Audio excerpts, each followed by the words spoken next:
Thank you, Mr. Chair. Mr. Cassidy, I have to correct you. You said you're just a railroad engineer. No, you're more than that. You're an expert. That's why you're here today. That's why you're sharing your vision of a safer, more reliable railroad. So please accept my correction. You're more than just a railroad engineer, and we appreciate you all. Mr. Jeffries, I had some comments here prepared, but you talked about some very important things on NEPA reforms and railroad construction and fixing. Why do you have to wait 7 to 9, 11 years for the government to put forth their okay for you to move forward with construction? That's all money and all time that's unnecessary. And so I'm gonna encourage you, as this next Congress gets going, we're gonna look at NEPA reviews. And you said something that I totally agree with. We're not cutting corners.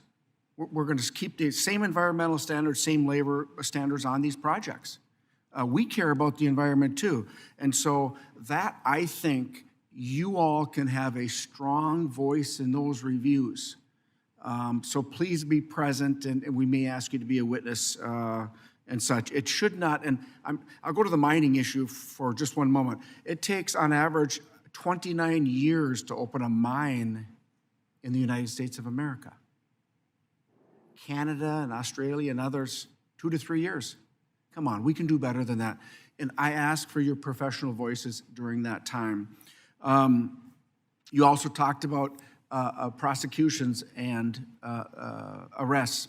So being a former law enforcement officer, that's one of the things that frustrated me the most, and it still frustrates the American law enforcement community.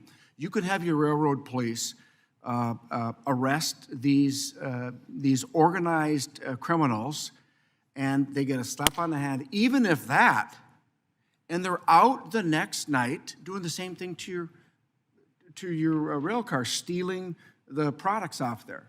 And so if we don't have prosecutions, it's going to continue and continue and continue. I hope and I trust that this new administration, they're going to crack down on rail thefts, because it's getting big, and you all know that. I mean, you're adding more railroad police, et cetera. But I'm one to stand with you on the prosecutions, because when we don't prosecute that, guess who pays more for the end product? We, the American people. And so I'm absolutely with you on that.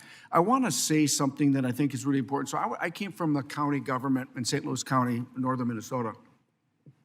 So when we had issues with railroad crossing or safety, the community and the rail professionals always were there to help us out, to make sure that that crossing was the safest it can be. I want to just tell you that I understand safety is your first, second, and third priority, not only for the public, but for the passengers, et cetera. So I've been on this committee since day one, and we're all almost on the same page. And when we do that, we can move mountains. And I think that as we continue in this Congress, let's have that discussion, because I think rail is a huge part of our mode of transportation, amongst others, right? I mean, we have room for the aviation community, certainly aviation.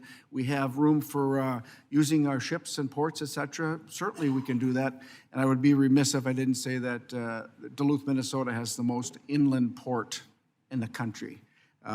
With that being said, so we also, when we look at passenger safety, crew safety, et cetera, we're also, I think, where we can up it a little bit is training for our first responders across the nation. Because if there's an incident, it's oftentimes in the rural communities where those first responders are the first ones there. We have to really get really good at notifying and preparing and training for our rural first responders. And that includes our Native American communities, because we're going through a lot of tribal lands too. We need to make sure that we prepare them so that in case there is an incident, that we're well prepared and that we can reduce the harm. And so for a legislator like me, I'm looking for all of you for that expertise, advice. So when we talk about rail safety, when we need to put legislation, that you're at the table. I really appreciate the expertise in this panel, and thank you for your time for coming this afternoon. Mr. Chair, I yield back.